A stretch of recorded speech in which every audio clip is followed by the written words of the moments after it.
આજે આપણી જોડે કપિલાબેન છે. કપિલાબેનને શોલ્ડર રિપ્લેસમેન્ટ કરેલું છે 8 મહિના પહેલાં. આપણે એમને વાત કરીએ. કપિલાબેન, કઈ રીતના તકલીફ તમને ચાલુ થઈ હતી? હું પહેલાં ફર્સ્ટ ફ્લોર ઉપરથી નીચે પડી ગઈ હતી. બરાબર. પછી પડ્યા પછી ઘણું વાગ્યું હતું, પણ પછી હાથનો જે જમણો ભાગ હતો ને એમાં બહુ વાગ્યું હતું, એટલે હાથ અદ્ધર થતો નહોતો. અદ્ધર નહોતો થતો. બીજું શું નહોતા કરી શકતા તમે? પછી કપડાં પહેરી નથી શકતી, જમી નથી શકતી, કશું કરી શકતી નથી. પછી વાયા તો તમારો નંબર મળ્યો એટલે તમારે ત્યાં આવ્યા. બરાબર.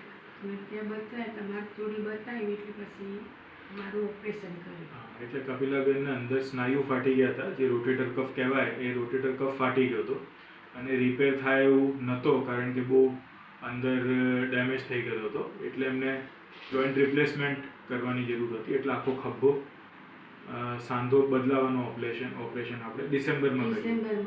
હા. પછી આપણે હવે 8 મહિના થયા. હવે કેટલું હાથમાં કેટલો ફરક છે?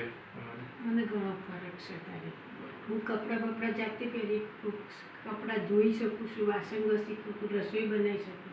સરસ. બધું જાતે જ બધું ઘરકામ જાતે કરી જાતે શકું. કરીશું. સરસ. અને દુખાવો અત્યારે નથી? ના, દુખાવો કોઈ. હાથ કેટલું ઊંચું થાય છે? સરસ. વાલ ઓળાય છે જાતે? પાછળ જાય માથે? સારું. એટલે તમને આ સ્ટેજ પહોંચતા ઓપરેશન પછી કેટલા 3-4 મહિના પછી? મેં ફિઝિયોથેરાપી કરાવી 4 મહિના. 4 મહિના ફિઝિયોથેરાપી કરી અને બાકી ઘરે કસરત જાતે કરો?